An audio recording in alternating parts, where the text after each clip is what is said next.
నీ పనుల్లో శ్రామికుడల్లే, పగలు రేయి కార్మికుడల్లే, సముద్రంలో నావికుడల్లే ముందుకు సాగిపోతుంటే జనం మెచ్చే నాయకుడవుతాడు, జగం మెచ్చే ఉత్తముడవుతాడు.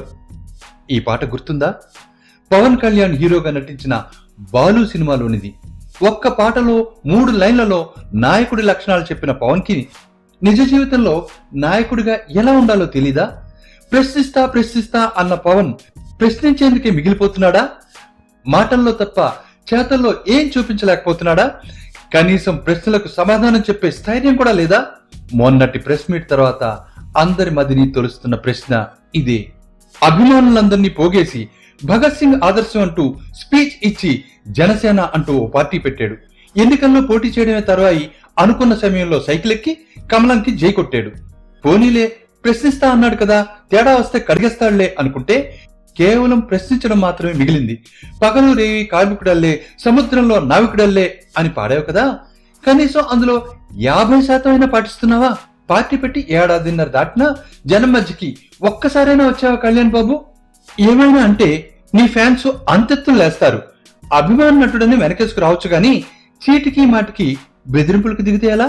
పోనీ నాయకుడికి ఉండాల్సిన లక్షణాలు నీకు లేవా అంటే ఉన్నాయి, కానీ వాటిని సక్రమంగా ఎక్కడ వాడుతున్నావు కళ్యాణ్?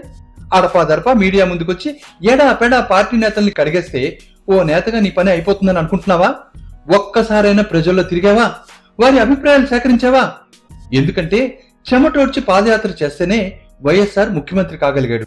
మొన్నటికి మొన్న చంద్రబాబు సైతం పల్లెబాట చేసిన తర్వాతే జనం మెచ్చే నాయకుడయ్యాడు. కానీ 4 అభిమానులను వెంటేసుకుని ఏసీ రూమ్ లో కూర్చుని ప్రశ్నించిన నీ తీరు ఎంతవరకు సమర్థనీయం? గత కొద్ది రోజులుగా ఓటుకు నోటు, ఫోన్ ట్యాపింగ్, సెక్షన్ 8 అంశాలపై 2 తెలుగు రాష్ట్రాలు రగిలిపోతుంటే ఇప్పుడా మేల్కొన్నావు. సీమాంధ్రులను సపోర్ట్ చేస్తున్నట్టే మాట్లాడావు. సెక్షన్ 8 ఎందుకన్నావు? ఏ నువ్వు కూడా కేసీఆర్ కి భయపడుతున్నావా? లేదా హైదరాబాద్ లో ఉండే ఆస్తుల రక్షణ కోసం తలొగ్గుతున్నావా? పోనీ ఇంత సెక్షన్ 8 గురించి సపోర్ట్ చేసావు కదా, తెలంగాణ వాళ్ళు ఏమైనా నేను సమర్థించారా అంటే అంత సీన్ లేదు. ఇరు రాష్ట్రాల మధ్యన పవన్ చిచ్చు పెడుతున్నాడంటూ తెలంగాణ లాయర్లు పోలీసులను ఆశ్రయించారు. పోనీ ఇటు సీమాంధ్ర వాళ్ళైనా పోనీలే అన్నారా అంటే అదీ లేదు. విభజన బిల్లు పార్లమెంట్ లో ఆమోదం పొంది చట్టంగా మారిన సమయంలో మీ అన్నయ్య చిరంజీవి కేంద్ర మంత్రిగా ఉన్నారు, ఆ విషయం మర్చిపోవద్దు అంటూ నేతలంతా నిప్పులు చెరిగేస్తున్నారు. హైదరాబాద్ లో ఆంధ్ర ప్రజల పట్ల తెలంగాణ ప్రభుత్వం ప్రదర్శిస్తున్న వివక్ష నీ కళ్ళకి కనిపించడం లేదా అని నిలదీస్తున్నారు. పక్క రాష్ట్రం ముఖ్యమంత్రి ఫోన్ ట్యాపింగ్ తప్పని అనిపించడం లేదా అని అడుగుతున్నారు. ఏడాదికోసారి నిద్రలేచే పవన్ కి తామేం చేస్తున్నావో ఎలా తెలుస్తుందిలే అంటూ సెటైర్లు వేస్తున్నారు. మీరేదో పంచులోడు కొడతానని చెప్పేవాళ్ళు గతంలో. ప్రజలతో మీరు పంచులోడు కొట్టిస్తున్నారు, మీరు మీ అన్నయ్య.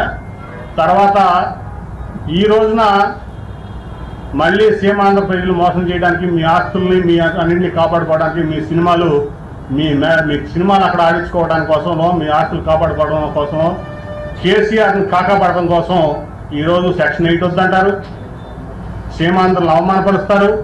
సినిమా విడుదల చేసే ముందు ప్రెస్ మీట్ లాగా రాజకీయాల్లో కూడా ఏడాదికోసారి వచ్చి ప్రశ్నిస్తే సరిపోతుందా? అన్యాయం జరిగిపోతుంది ప్రశ్నిస్తా అని బట్టలు చించేసుకునే పవను అంత బాధ ఉంటే ప్రత్యక్ష రాజకీయాల్లోకి రావయ్యా. మరో విషయం ఏంటంటే ప్రశ్నిస్తా అన్న నీకు ప్రశ్నలకు సమాధానం చెప్పడం రాదు. ఎంతసేపు నువ్వు చెప్పింది మీడియా వాళ్ళు వినాలే గాని వాళ్ళు అడిగిన ప్రశ్నలకి నువ్వు సమాధానం చెప్పవు. కేవలం ప్రశ్నించేందుకే నీ పార్టీ అంటే అసలు ఆ పార్టీ ఎందుకు? ఎవరైనా ప్రశ్నించగలరు, చివరికి రోడ్డును పోయే బిచ్చగాడు కూడా ప్రశ్నిస్తాడు. కానీ తేడా ఏంటంటే నువ్వు ఏసీ రూమ్ లో 4 అభిమానులను వెనకేసుకుని ప్రశ్నిస్తున్నావు. అసలు ఏంటి ఇదంతా? నువ్వు ఏం చేయాలని అనుకుంటున్నావు? రాజకీయాల ద్వారా ఏం సాధించాలని అనుకుంటున్నావు? ఇలా అడ్డదిడ్డంగా అప్పుడప్పుడు ప్రెస్ మీట్లు పెట్టి ఆవేశంగా మాట్లాడేసి 4 రోజులు హడావిడి చేసే బదులు ఇకనైనా నీ పార్టీ కార్యాచరణ ఏంటో స్పష్టం చేయి. నువ్వు ఓ రాజకీయ పార్టీ అధినేతవా, ప్రశ్నగాడివా? ఫస్ట్ నీకు నువ్వు క్లారిటీ తెచ్చుకో. ఇదంతా విన్న పవన్ కళ్యాణ్ ఫ్యాన్స్ ఆవేశపడిపోవాల్సిన అవసరం లేదు. కాస్త వాస్తవంలోకి వస్తే చాలు, మంచి భవిష్యత్తు ఉన్న జనం మెచ్చే నాయకుడిగా తయారవుతాడు మన పవన్ కళ్యాణ్.